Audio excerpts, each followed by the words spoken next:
it's no secret.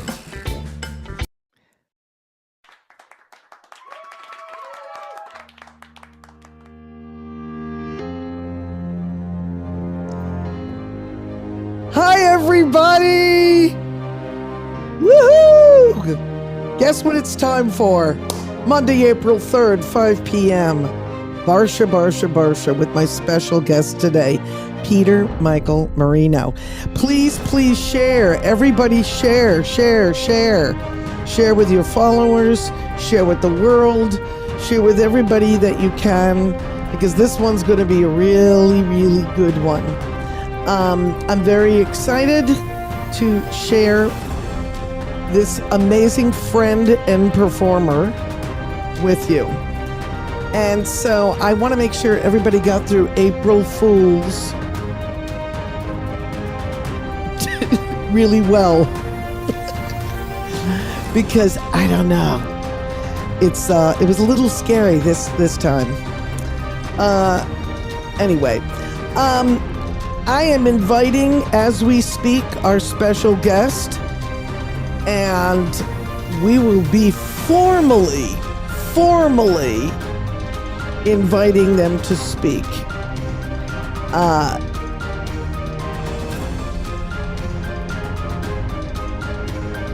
I am so excited! It is 5 o'clock, and you know what that means. It means Barsha, and today, Monday, April 3rd, is my incredible guest, Peter Michael Marino. Yeah! Now, Peter, I sing a song for my guests to start us off, okay? So you'll just sit here and relax while I sing it. Where do you go on Mondays when you want to have fun? Well, where can you go on Mondays when your day is done? Fireside chat is where it's at. Our guests are all the best. He wrote Planet of the Grapes, but he doesn't make vino. He can improvise a sceno. Peter Michael Marino. Help me in welcoming Peter Michael Marino. All right. Wow. Listen, it was vino. It was Cino. I couldn't. There was Portofino, Casino. I'm sure you've thought of them all. Peter Michael Marino. You're insane. I just want to tell everyone who this person is. And by the way, I've been away for a month. This is my first comeback show, so I'm very excited. Yeah. Peter Michael Marino is a New York City native who's worked extensively as a producer, director, developer, writer, teacher, and performer. His work's been seen on 5 continents. I've never seen that in a bio, which I love. First American artist, one of the first to present live, interactive, digital content during our lockdown, and was named Creative of the Year by the Young House Theater Awards. I want to tell you what he did during the pandemic. Peter, first, say hello to everybody. Hello, everybody. Thanks for tuning in. I'm such a fan of your show, so it feels weird to be on it. Okay. See, people are going to be reacting. It's fantastic. I want to tell you something, Peter. You have done... Can I just tell them what you did and then you'll extrapolate, okay? Okay, good luck. Back in the 90s, I was Peter's MD kind of piano player on stage for a character named Lance Jonathan. First, describe Lance Jonathan to them, the would-be star. Lance Jonathan is what happens when a person like myself goes to a lot of equity open calls and recognizes a certain type of performer who's just a little, before that word was invented, extra. They were a little extra, but completely untalented. I shouldn't say but, I should say and completely untalented. But so much optimism, you just wanted to just give him a big old kiss and then kick him out. And one of my favorite things that happened at this place, we were at Don't Tell Mama, which is a cabaret. And he said, Lance Jonathan, he was so excited. He was looking through the open calls and he said, I'm going to audition for Bowling, the musical. Do you remember that? Grease 2. I was going to audition for, Bowling, the musical with the song from Grease 2. Right. Okay. That was hysterical, and there are stories to go with that, but that's how we started. But that story, you can't not finish the story. Okay. So Lance is at the audition and is learning the choreography with a bowling ball, but everybody else has a basketball, and Lance has an actual bowling ball. So him trying to do the step and touch and finally gets it above his head for the big finale. And what happened at Don't Tell Mama was I put it through the ceiling. I know. That was amazing when you did that. You could see the curve for years. Yes, we would joke about that. We would say, "Oh my God, like if they still go there, they're going to see it." All right. Listen. Here is somebody majorly making lemonade out of lemons. The man, tell him about the show. I wrote the musical version of Desperately Seeking Susan, except for I used all the hit songs of Blondie. And this was, I remember I was living in Brooklyn, so this was years ago. So then tell them what the title of the review was. And the show was called Desperately Seeking Susan. Right. Yes. So now tell them the title. Next morning, I woke up in London, and the first newspaper headline I saw was Desperately Seeking the Exit. Okay. Now, here's the thing. Anybody else would hide out, right? Anybody else would be destroyed and go to therapy. What did you do? I hid out, and I went to therapy for a year. And then I wrote a one-man show about my experience, which was... And what did you call it? Well, it was originally called Bloody Holiday, and then it was called Fuck London. And then I got together with my comedy mentor, Steve Kaplan, in London at a diner.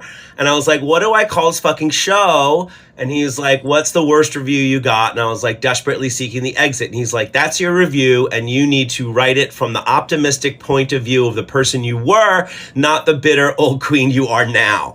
And that's what I did. Okay, so I come down to this little pub in Chelsea somewhere. I don't know where. The Triple Crown.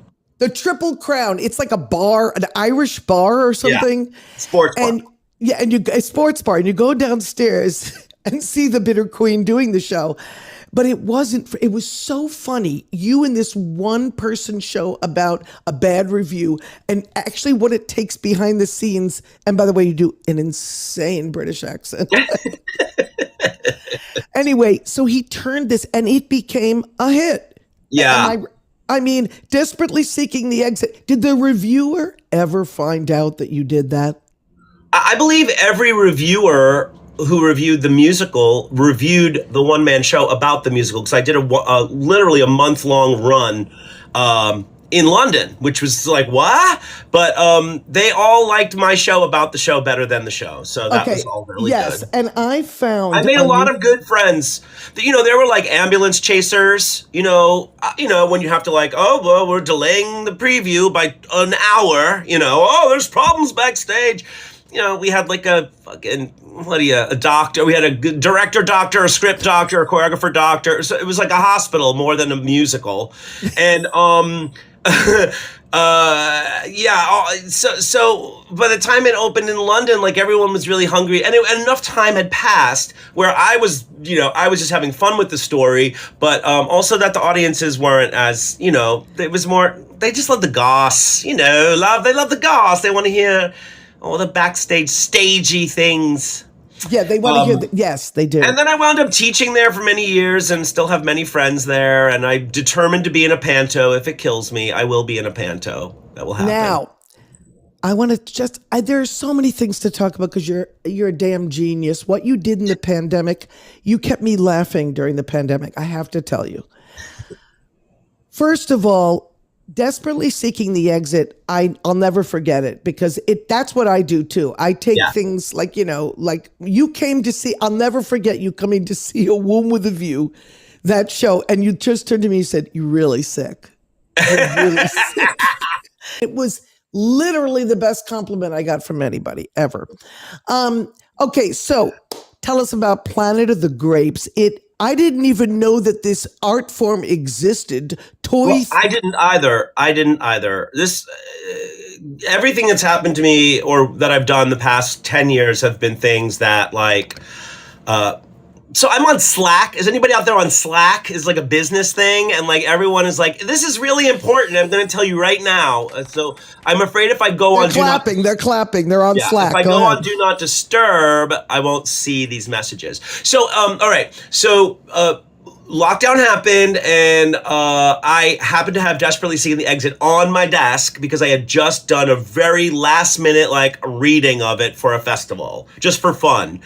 So I was like, well, I'll just do this on this thing called Zoom because everyone seems to know what that is. So there was like a whole training video of how to use it, blah, blah, blah. Yes. So I did that for a while, and it was really fun just doing a show from my house, and I kept it all very open, so it was more like a dialogue and a story. And then I added bonus footage from the show and stuff people have never seen, and it just kind of, so then I got like known as like, oh, he's like this digital theater thing. Peter's that guy that does that.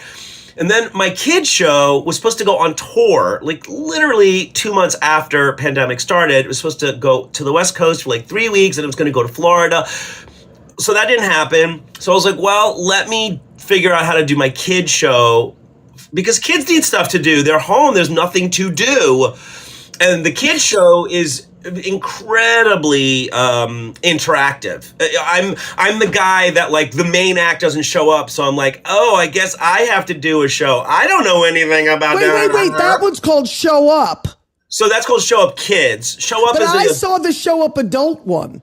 Oh, so Show Up is my response to seeing a lot of solo shows over the years and creating a show where the audience tells me their worst medical story, their worst love story, their worst everything story, and then my character does this heartfelt show about what a horrible life they had. Okay, but can I just interject and say, guys, he's improvising, okay?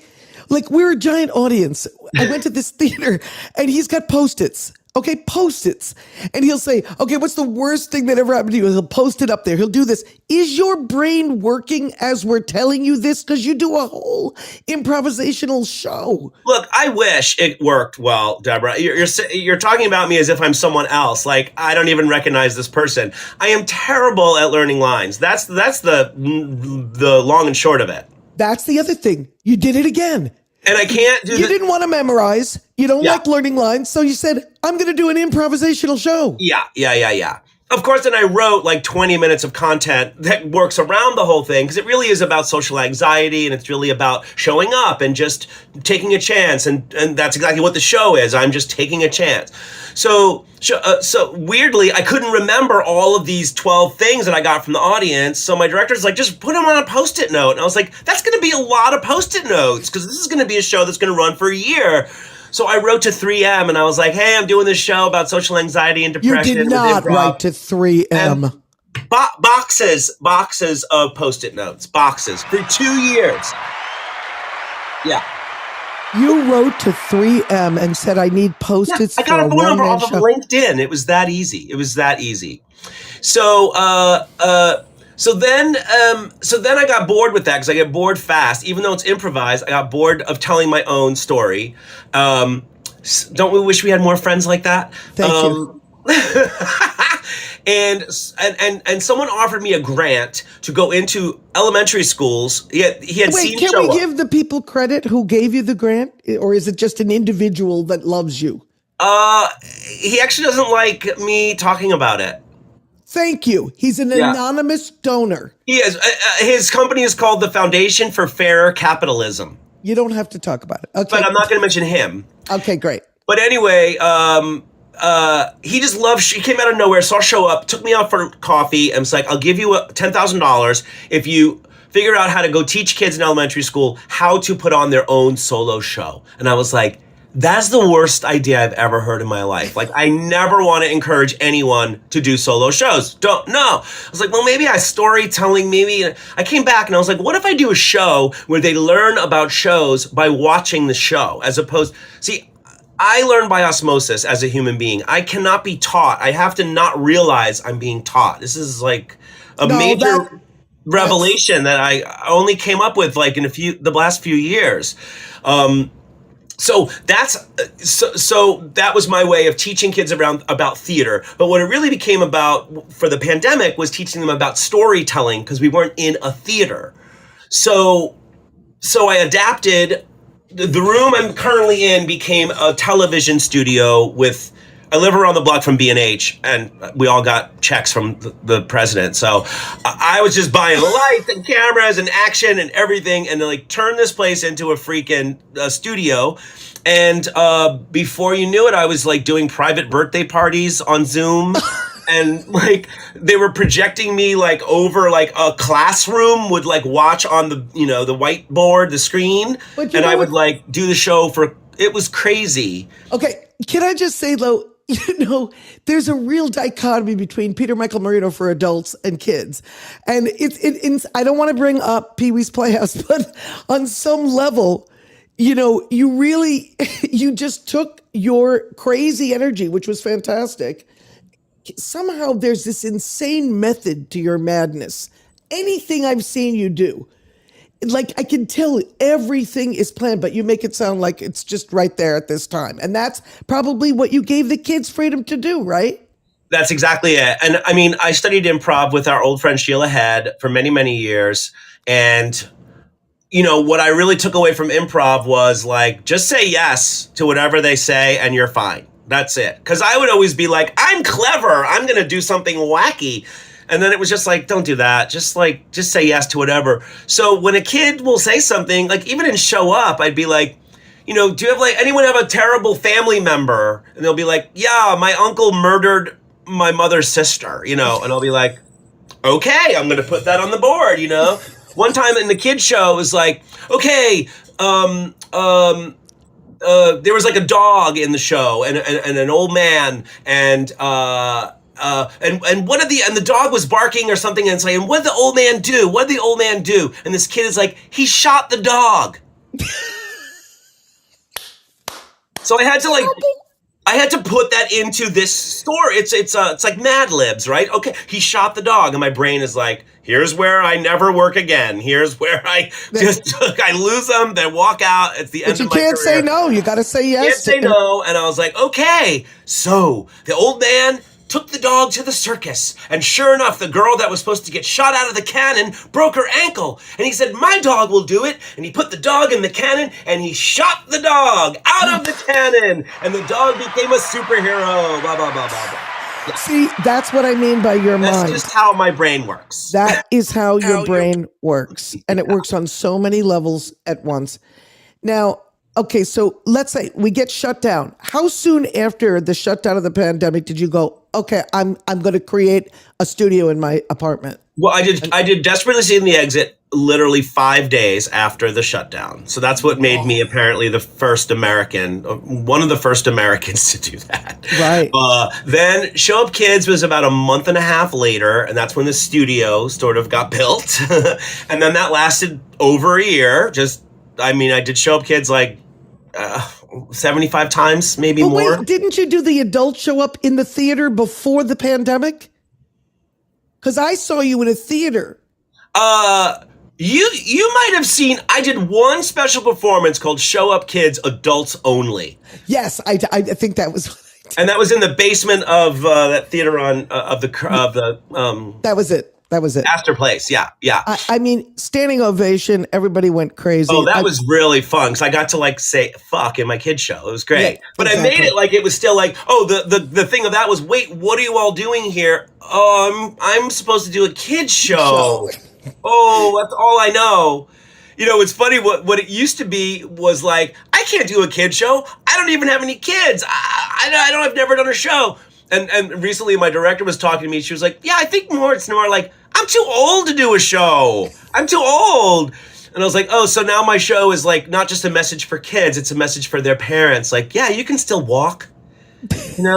You can still listen, jump over a chair. You can do that. Now look, you took all this talent. You did Show Up Kids. You did, but you also did before the pandemic, Pip's Island. Oh, yeah. And I saw the advertisements for the show Pip's Island. I said, it's Peter Michael Marino in Pip's Island. What is Pip's Island? What was that? That was crazy. So, Pip's Island started as many projects that we've worked on started as just like a bunch of people in the basement of an Upper West Side church and some boxes. And this woman, Rania Ajami, had this concept for an immersive, and it was 1, 2, 3, 4, 5, 6, 7 years ago.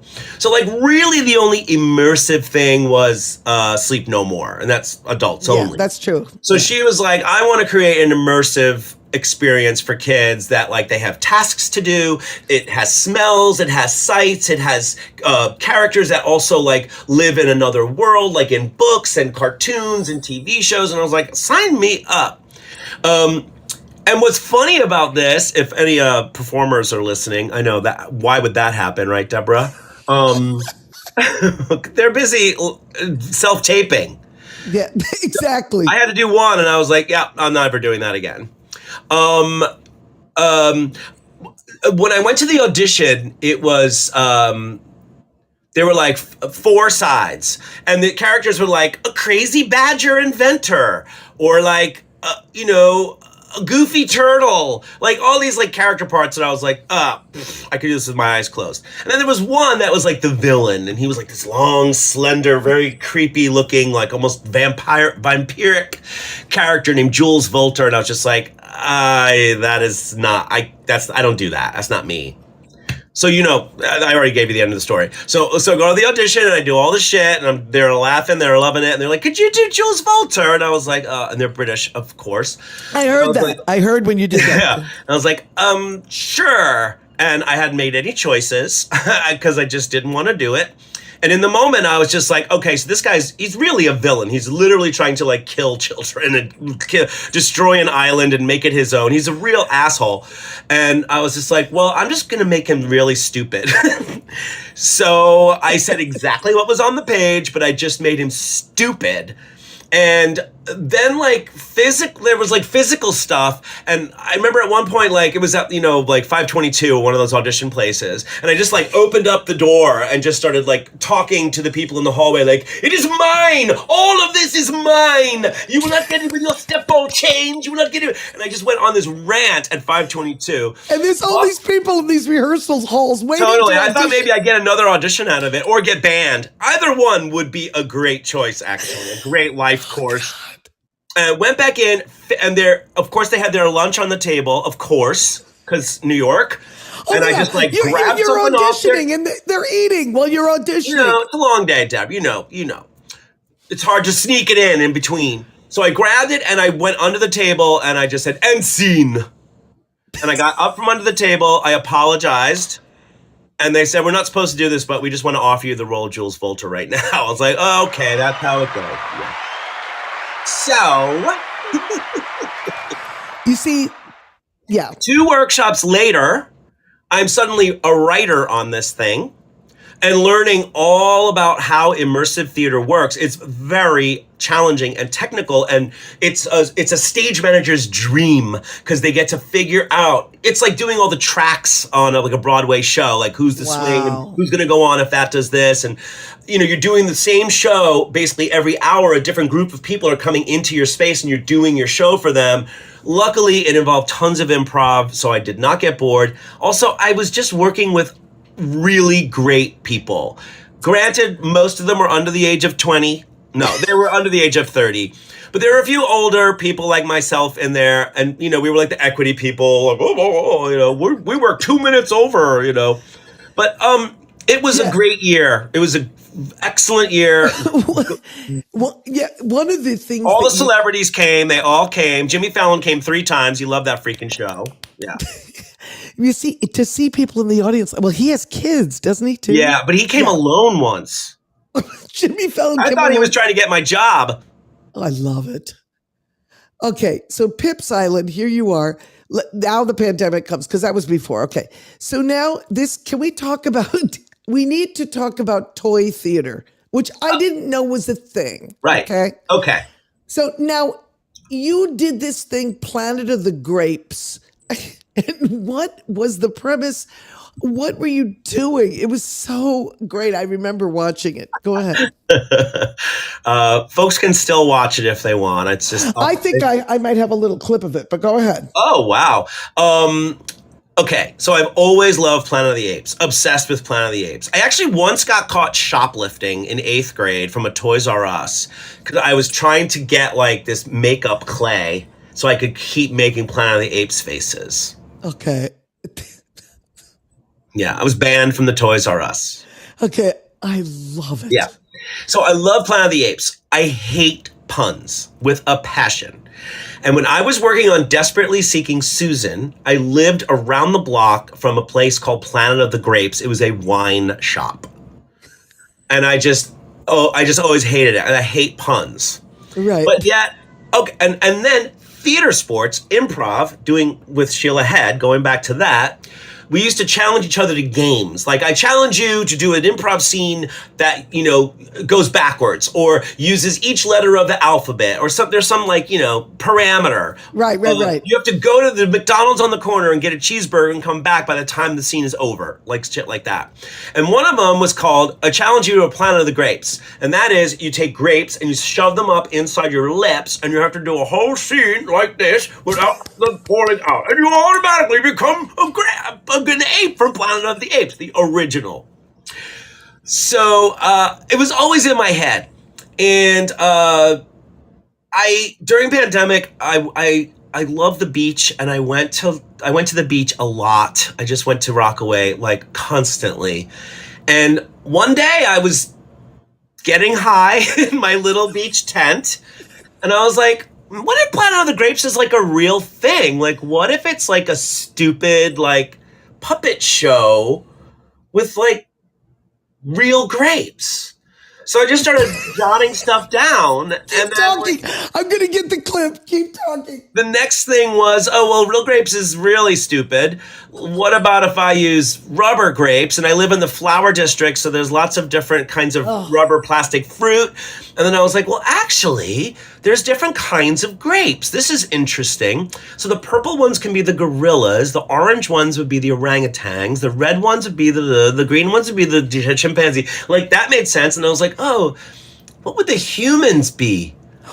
Like, what would work with the scale? And I was like, oh, like corks. Oh, corks make sense because the corks are holding down the grapes. And Planet of the Apes is all about how like mankind like destroyed the earth and that and then I just found, oh my God, how embarrassing is this? Rod Serling's original screenplay. He adapted the novel, which is in French, which is also in English. He adapted the novel into the film, right? And he did like 12 drafts. And eventually the studio brought someone else on because his stuff was so heady. Deborah, I'm not lying. When I first read it, I was sobbing because he talks about the human condition in such beautiful, the way a science fiction writer does, it just makes you see the world in a different way. And there were so many things I never really noticed as a kid, I guess, about, it's not really about racism. It's really about slavery. It's really about, human nature, but the separation or non-separation of like politics and medicine. That's a really, really big part of it. And of course, Rod Serling is brilliant at expressing that. And I was like, you were saying before about how I do a lot of stuff and where my brain goes. No matter where my brain goes, there has to be a there. There has to be a moment where the audience is laughing for 45 minutes and then they feel something really deeply. And then I like pulling them out of that, right? Yes. Otherwise, I just don't see the point. I don't have the time. So once I found the there of Planet of the Grapes, I had to find two. The first one was, what is this really about?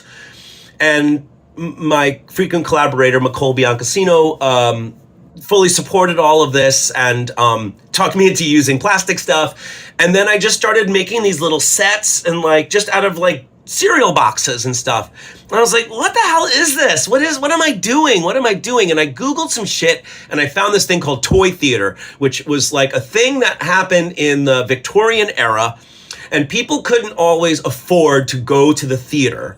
So they would like go to like a show and then get like a box that had a kit that they were able to recreate the settings from the show. And then they had little scripts so they could put on the show. Oh, that's it. Toy theater right there. Exactly. So they could put on these little shows for their friends and family in their homes. Well, we were in lockdown. All we had was our friends and families, and all we had were our homes. So it just made perfect sense to then turn this stupid idea, puppet show, sketch comedy, into like, maybe I can make people feel like they're at a theater. So then it became like about pre-show announcements, and it became about like sending people, you could order like your ticket for $50, you'd get 2 tickets and like a package of popcorn and, you know, stuff you eat at the movie theater. See, you just reminded me, you're a master marketer. I do like marketing. You actually do courses for people on self-promotion. Am I right? I do. I don't really help people with social media marketing, but I'm very good at helping people find like what the angle is and who their audience is, and then how to go after that audience. And that was during you offered courses, you did this. Somehow your brain works in like an overview setting. But you know, Deborah, that was a joke. Everybody calls me Barsha now. Did you know that? Oh, no, I shouldn't. Yeah, that was the joke in the Lance show, is that I always called you Deb. Oh, yeah, I remember that. If I had to do all of that again, I would not be able to do it. I just happened to be in a really good place when the pandemic came. I have social anxiety. Great. I don't have to go to any events. Great. What else?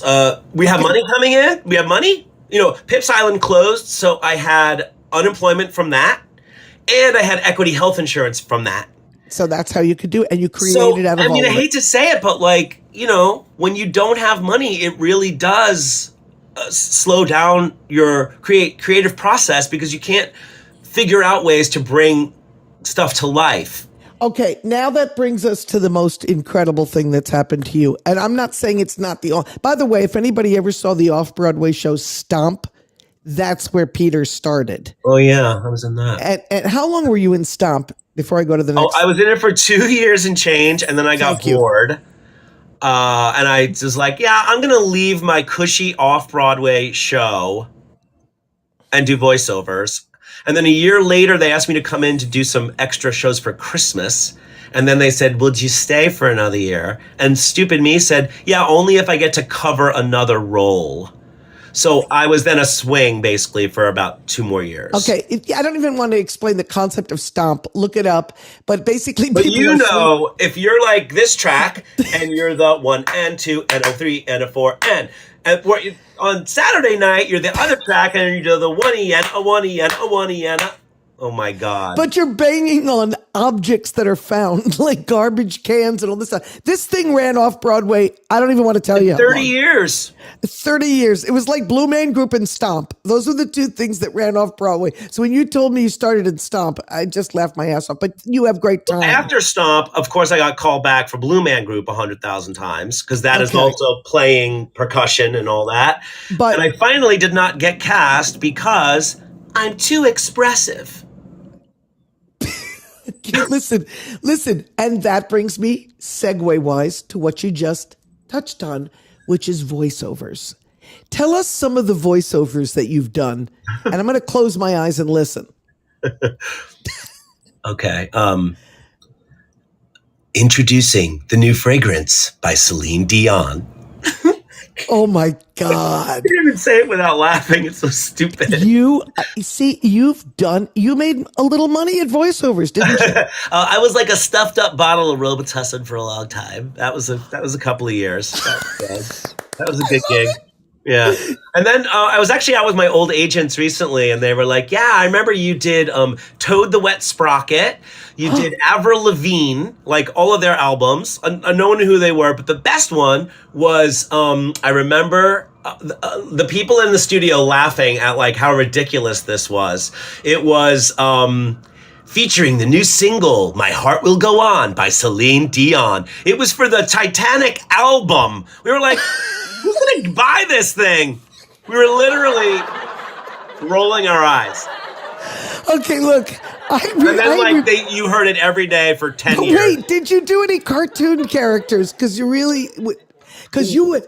If you could do cartoon characters, no, I have no range, Deborah Barsha. I have no range. I have to plug my phone in. Hold on. Oh my God, your phone! Don't let your phone lose power. I want to show them a video. This is very prestigious, everybody. He's done a million things. He's made his own one-person shows. I put his thing. By the way, you did an incredible show on Clubhouse, the app Clubhouse, for me under my house called Broadway Babies. You came in spontaneously. You spoke to us. I really want to tell you how much I appreciated that there's two people from Clubhouse in the audience today. Yeah. Deborah, we're just like simpatico. We just have like a thing, right? I mean. Right. Now, wait. This is very, very important. Hold on. Thank you everyone for watching this disaster happening in front of you. I'm just trying to get this in. It's improv, baby. It's improv. Trying to get this in without snapping off my finger. There's Desperately Seeking Susan, the poster. Yeah, actually the one from Tokyo that is right there. Oh, so it was done in we missed that part. It opened in Tokyo to rave reviews in Japanese. Yeah, well, my show was translated into Japanese and it was a hit too. Radiant Baby, I'll tell you more about it another time. Oh, I love that show. Can I just say something? We have to get to the prestigious thing that just happened to you. What is it? The Kennedy Center. Oh, yes, I'm famous. Okay, now, and this is what I want to show a little clip from. I want the one where it says "Put on your own show" with Peter Michael Marino. Oh, yeah, sure. I'm going to show a little clip, but I need you to set it up because it's so prestigious that the Kennedy Center. How did they come to you? How did this happen? Well, I'm already ahead of you. So during pandemic, they just put out a call. I get things about grants and I get things about residencies, and you get shit about like the Kennedy Center is looking for people to create videos for kids who are stuck at home. And they could be anything. They could be dance, crafts, anything. So I was like, oh, well, I used to put on shows when I was a kid in my apartment in Queens. I'll just do a thing about how to put on a show in your home. Pitched it, loved it. They loved it. And it's very funny to watch because it opens with me in Times Square going, here I am, Times Square. And there's no one there. No, I know. It's really funny. I want to try to get it on here. Eek. Because I'm really, let's watch a little of it. Because I love it. And I had to shoot the whole thing, edit the whole thing, write the whole thing. This is so funny. Hello, my name is Pete, and I'm a theater teaching artist, and I like to put on shows right here in my New York City apartment. Today, we're going to learn how you can put on a fun show in your own home. But first, let's go take a look at some theaters that inspire me. This video is part of the Kennedy Center Education's online collection, Teaching Artists Present.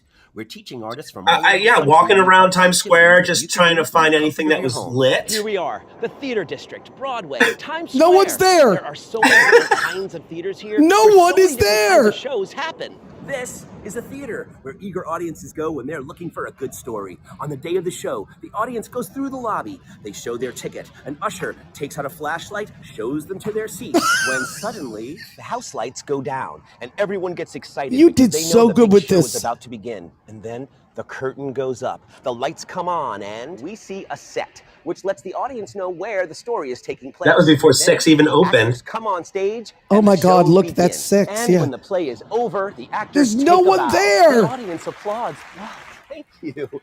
Wait a minute. I'm getting ahead of myself. This is all about your show. When I was your age, I used to put on shows and plays all the time. And that was when escalator at Penn Station. Moynihan Hall, they had just opened it. So I was showing it off. Playing with your friends or toys, only this kind of play is all planned out for an audience. I bet you like shows, and I bet you like to play. Well, guess what? It's like Pee-wee's Players. Your own show for your friends and family. Let's head home and put on our own. This is my favorite part. My place where I like to put on shows. Okay. Your apartment. First, we're going to need a story. Now, maybe it's a story you already know that you want to turn into a different story, like The Three Little Pigs. Oh my Great God. story. Funny pigs, weird wolf. But I don't have any pigs or a wolf here in my apartment, so I'm just going to use some stuff from the kitchen to become pigs and a wolf. I'm just going to show this Cap part. and a marker, and I'm a pig.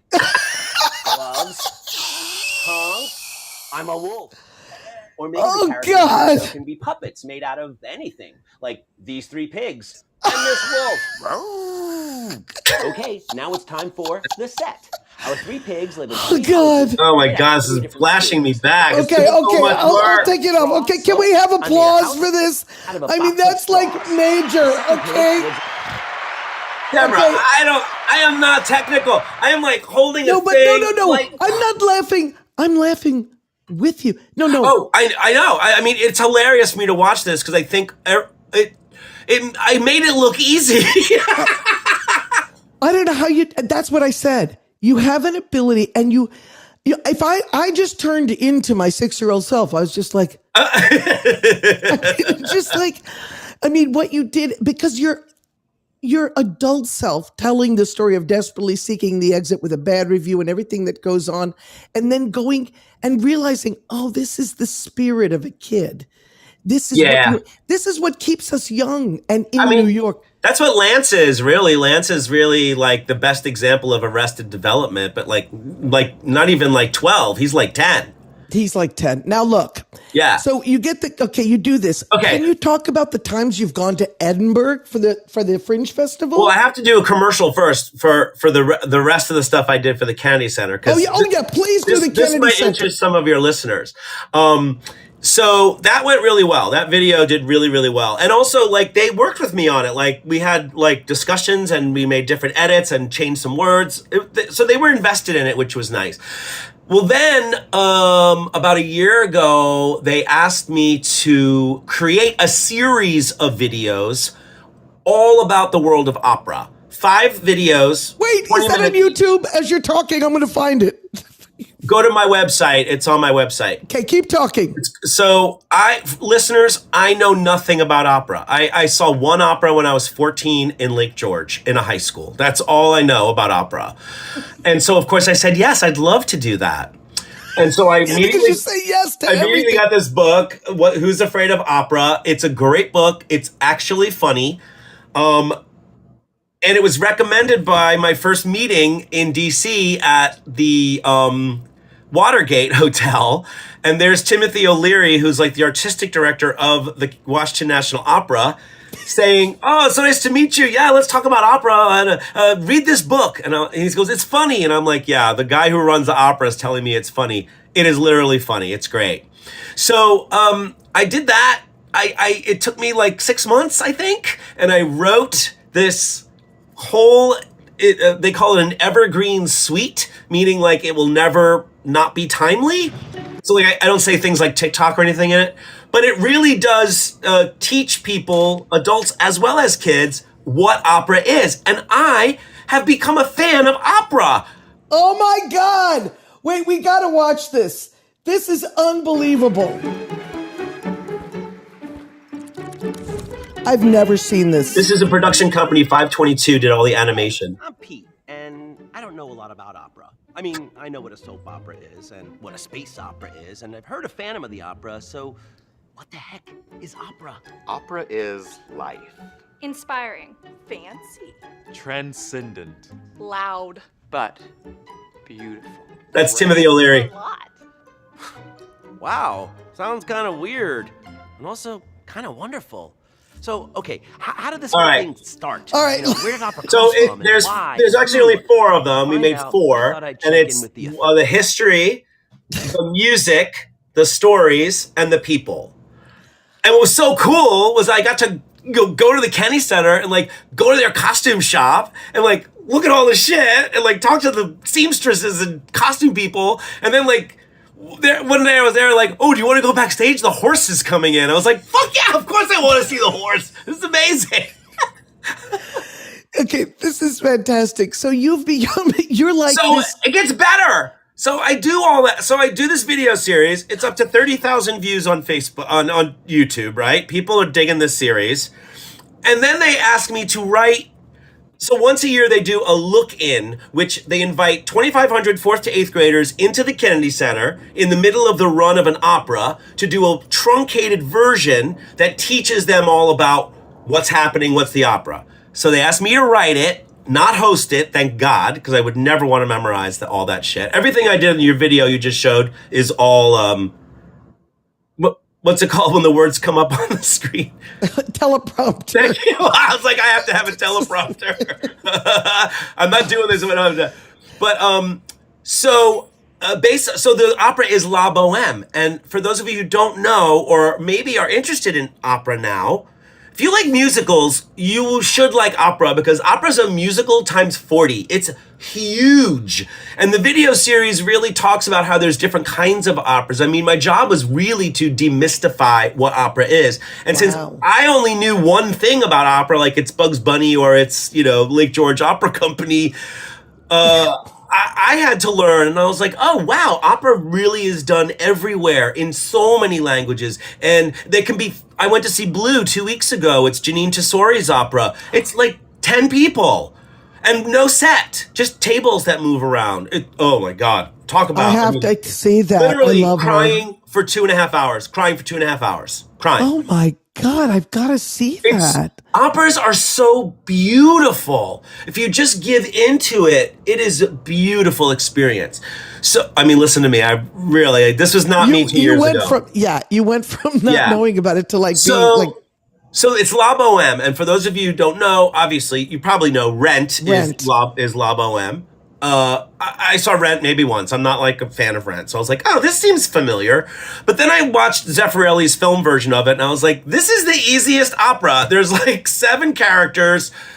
Boy loves girl, girl dies of mysterious disease. That's the whole opera. There's really nothing else to know. And then there's this fabulous queen named Musetta who has like a great waltz that was like turned into a pop song in the 50s. That's right. So I kind of wrote it. I wrote it for the actor who we hired to host this thing.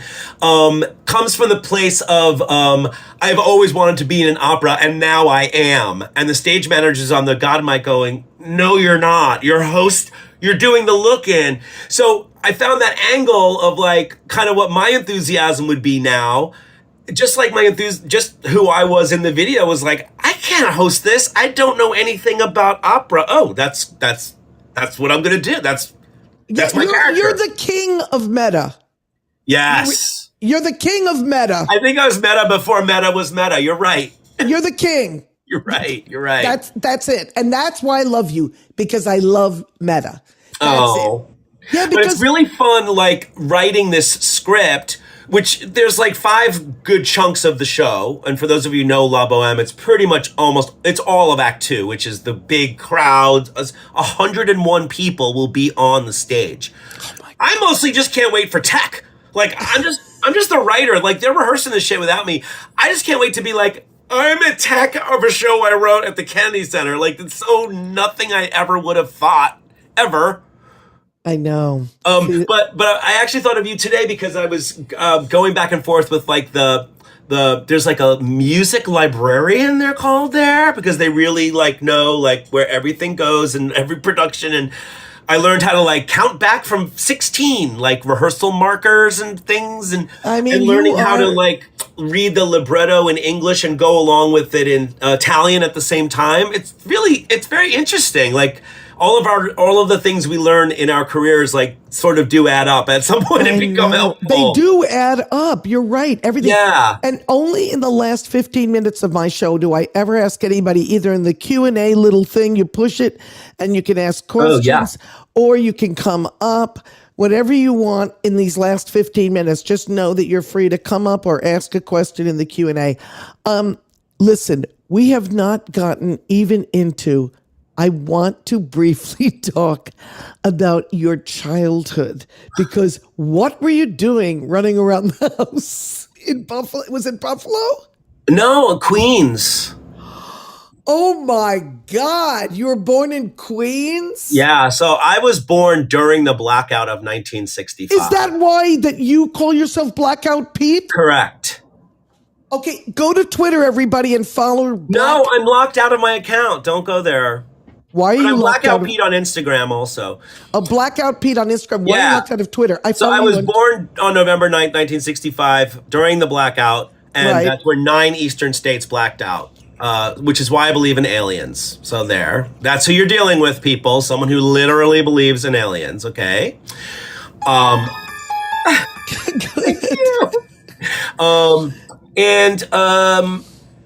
Yeah, I loved the first thing I ever learned how to do was turn on the television, and first tattoo I ever got when I was on tour with Stomp was a television.